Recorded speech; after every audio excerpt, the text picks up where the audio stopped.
Introduction. Bienvenue dans cet épisode consacré à la saison 3 de True Detective.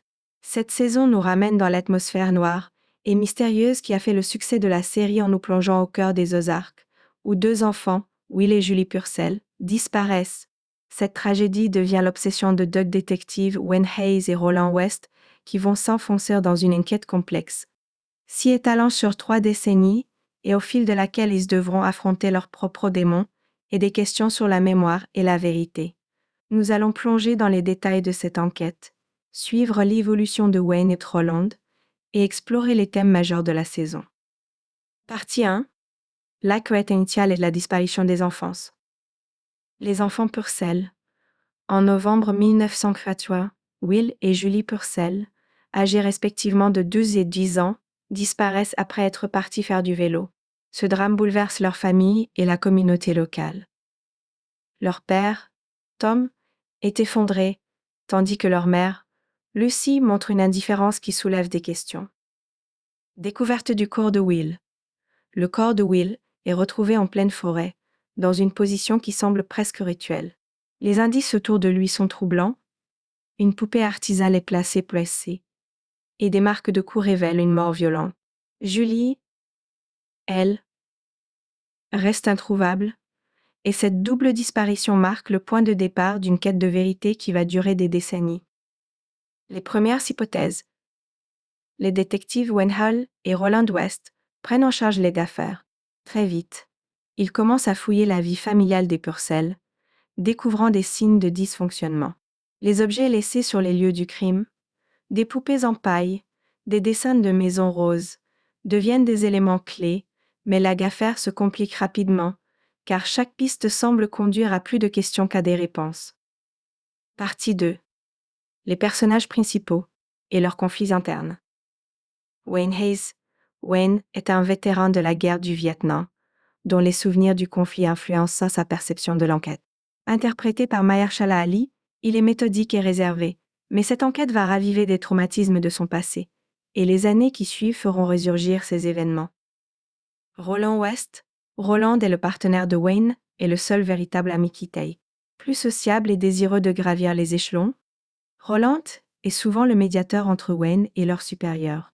Au fil des ans, sa relation avec Wayne évolue, oscillant entre amitié profonde et désaccords amers. Leur lien est central dans la série, illustrant la tension entre loyauté personnelle et pression professionnelle. Amelia Riordan. Amelia, une enseignante puis écrivaine qui deviendra l'épouse de Wayne, est fascinée par les affaires Purcell. Elle décide d'écrire un livre sur le enquête, et cette passion commune pour la vérité devient un élément crucial de leur relation, tout en créant des tensions. Son rôle d'observatrice et débunkétrice alternative pousse Wayne à examiner son propre besoin de justice et son attachement à l'affaire. Partie 3. La progression de la cancrée et la connaître la complexité de Vinci. La piste de la Maison Rose. Les détectives découvrent des croquis que Julie avait fait représentant une maison rose. Cette maison symbolique devient une obsession, mais malgré les recherches, elle reste introuvable. Ce détail devient point central de l'enquête, ajoutant un élément quasi surnaturel à l'histoire. Les témoins et les suspects. Plusieurs témoins et suspects apparaissent, notamment un groupe de pédophiles soupçonnés d'avoir un lien avec le d'affaires. Des pistes mènent vers une théorie selon laquelle des enfants étaient enlevés et exploités dans un réseau secret. Ces révélations montrent la noirceur cachée sous la surface de la ville, rendant l'enquête de plus en plus dangereuse pour les détectives. Partie 4. Retour en 1993 et réouverture de l'enquête. Julie Purcell est vivante. Dix, après la disparition des enfants, une empreinte digitale suggère que Julie est encore vivante. Cela relance l'enquête et atteint les médias, réveillant des souvenirs et des traumatismes chez les détectives. La tension monte, et Wayne se replonge dans le dossier avec un sentiment de culpabilité et d'obsession pour comprendre ce qui a vraiment eu lieu. Nouveaux témoignages et luttes. Pour la mémoire, Wayne commence à éprouver des troubles de la mémoire qui compliquent son travail. En parallèle, la quête de vérité devient pour lui une façon de préserver son identité. Sa lutte pour se souvenir des détails de l'affaire et la réouverture de certains dossiers rendent l'enquête encore plus personnelle et émotive. Amelia et Wayne en conflit. La relation de Wayne et Amelia, qui s'est transformée en mariage, est mise à l'éveil. Leur divergence d'opinion sur l'affaire et les secrets qu'ils gardent l'un vers l'autre rendent leur relation difficile, notamment lorsqu'Amelia commence à révéler des détails de l'enquête dans son livre. Partie 5. Les thèmes de la mémoire et du temps. La mémoire fragmentée de Wayne. La saison explore les effets de la mémoire sur les enquêtes et sur la perception de Wayne. Nous voyons Wayne plus âgé, en 2015, confronté à ses souvenirs fragmentés et se demandant si ce qu'il se souvient est réel. Sa mémoire devient un élément central de l'histoire, lui offrant des pistes pour avancer tout en lui jouant des tours. Le thème comme personnage, la alternance des époques, Mensen Wasamba A, dans son œuvre Vermeil et d'Emile Fissams, nous montre la évolution des personnages et l'impact sur leurs vies.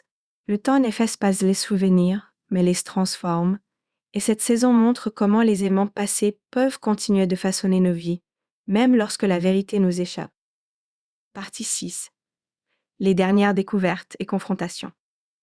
La vérité sur la Maison Rose. Après des années de recherche, Wayne et Roland découvrent que la Maison Rose était en réalité la résidence d'une famille aisée impliquée dans un réseau de trafic d'enfants. Cette découverte est le point culminant de l'enquête, révélant les motivations et les secrets enfouis. L'identité des responsables finit par être dévoilée, mais les révélations ne satisfont pas entièrement les détectives, car elles soulignent l'injustice systémique. Affrontements et dénouements. L'enquête atteint son apogée avec la mort de plusieurs suspects et la fuite de Wayne, Roland et Amelia, chacun confronté à la perte et à l'appris et à la réalité de leurs limites face à la corruption. Leur quête pour comprendre ce qui est arrivé au Porcel est entravée par leur propre peur, et certains secrets resteront inexpliqués. Partie 7. Épilogue et réflexion. Wayne retrouve Julie. Dans une scène poignante, Wayne finit par retrouver la trace de Julie, qui a survécu et vit sous une nouvelle identité, ayant reconstruit sa vie. Cette révélation est amère. Après des décennies de recherche, il comprend que la vérité n'apportera pas de justice, mais peut offrir une certaine forme de paix. Dernier moment de réflexion. La saison se termine sur des scènes introspectives où Wayne, maintenant vieux et malade, accepte que certaines vérités resteront inaccessibles. Il réalise que la rédemption ne vient pas toujours de la vérité, mais de la capacité à lâcher prise sur le passé. Conclusion. Cette saison 3 de True Detective est un retour à une enquête sombre et émotionnelle, avec des personnages profondément touchés par leur erreur et le poids du passé. À travers une narration fragmentée et un récit entrecroisé sur 3 décennies, elle questionne la notion de justice, les effets des traumatismes et la façon dont nos souvenirs nous façonnent. Les thèmes de la rédemption et de la résilience sont centraux. Et cette saison montre que, même dans les moments les plus sombres, il peut y avoir une lumière à trouver, même si elle se cache dans les recoins les plus reculés de la mémoire.